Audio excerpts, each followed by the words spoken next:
Anong reaksyon niyo po din? Kaya nga ma'am hindi ko pa masabi sa inyo kasi naghihintay pa talaga ako ng initial talaga na binigay ng Ateneo sa amin. Wala pa po bang pinresent na autopsy report sa inyo? Yung kanina, halimbawa, coming from CIDG or the other law enforcement agencies who came to visit? Sa totoo lang po ma'am, hanggang ngayon di ko pa alam kung may resulta na ba sa autopsy. Ma'am, sa ngayon po, ano po inyong plano? Hanggang kailan po itutulol si dito sa Metro Manila? Kailan po kayo uuwi sa province po ninyo?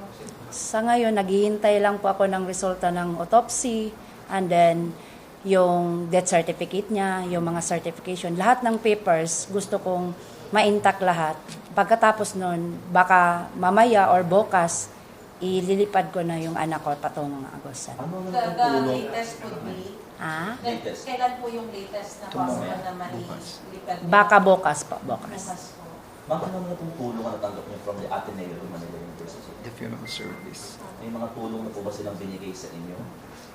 Ano lang po, yung Funeral dito, services. yung dito sa, yung Arlington. Buro lang sa Arlington. Pati po yung living po ba? Hindi ko pa po alam kasi wala pa silang sinabi. Sa tingin niyo po yung ganyang klaseng tulong sapat po para sa inyo? Hindi. Kaya nga, nagsabi ako, may kulang. Kailangan ko pang arrange or Sir, meron po ba, ma'am or sir, meron po kasing mga lumalabas na mga from podcasts ng mga previous players na talagang matindi raw po yung training. Sa tingin niyo po ba, dahil doon sa mga nangyari din sa kanila, it could have been preventable? Pwede sanang naiwasan na dahil may mga ganito na rin po palang instances. Meron pa nga pong reports na naligtas lang po yung mga dati na muntikang malunod pero hindi natuloy. So, ano po yung reaction nyo dun sa mga mismo mga nag-undergo ng ganong training? tinanong po namin sila kanina na mayroong mga social media na ganyan. Ba't nyo pa tinuloy na dati mayroon na pala? And then, sabi nila, nag-start daw yun yung 2017, 2007. 2017. And then, yun ginagawa nila doon. Pero, pag tanong ko ulit, wala na silang salita. Ba't sila nagbalik doon? Yung explanation po nila is, tama po na since 2017, nandun na sila sa Baler. So, yung mga yung mga videos online daw na kumakalat na yes, totoo yun, nangyari daw talaga yun dati, pero through the years parang ini-improve daw nila na parang mas hindi na safer. mas safer yung kaya parang sa kanila din parang first time din talaga na kahit since 2017 until now first time nangyari yung every year daw nila ginagawa pero first time daw to na may mga namatay.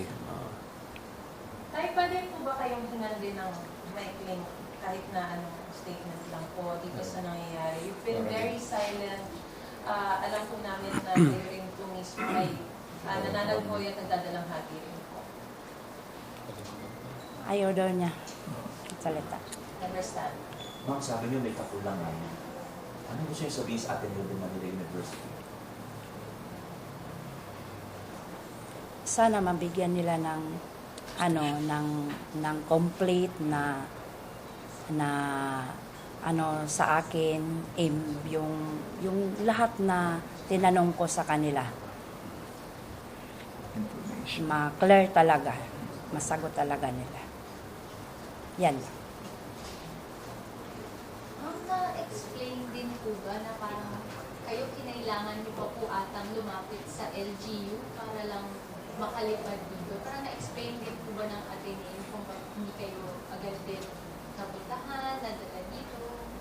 Kaya nga yun, sabi ko, yun, isa na yun na may kulang. May kulang sa nila. Kasi hindi nila ako tinawagan, hindi sila nag-contact sa akin mula nung namatay yung anak ko.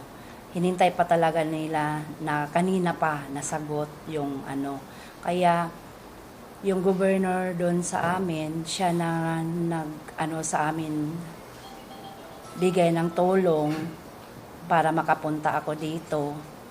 At saka yung congressman po namin, sila po nagbigay ng tulong dito sa amin. Tapos, Sige, ma'am, tawag ka mo. Nakausap niyo na po ba, ma'am, si Coach Tab? Coach Tab, Opo. wala pa. Ano po ang pakiramdam na hindi niyo pa po siya nakakaharap? Kumbaga parang pinakatatay nila yung mga head coach na kasama niyo. Sa ngayon, ma'am, kung magharap man kami ngayon, parang hindi ko pa siya kaya kausapin. Kasi nga, sabi ko, unahin ko muna yung anak ko. Ko muna yung niya, borol, lahat. Unahin ko muna yung anak ko.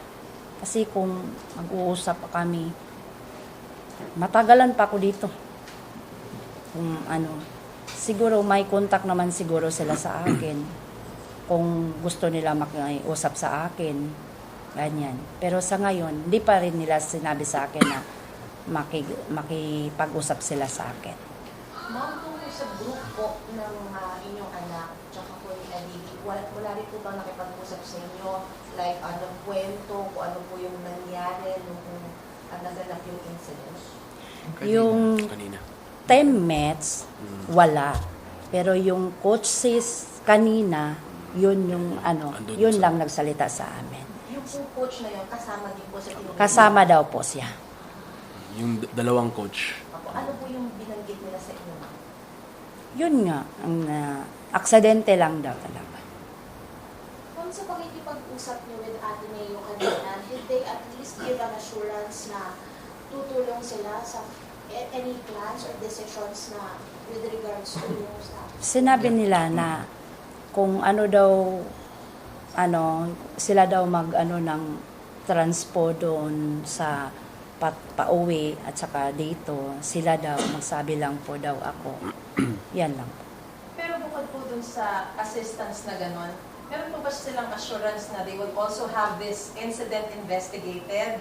At nagbigay po ba sila ng assurance na wala silang pagtatakpan kung sakasakaling meron ng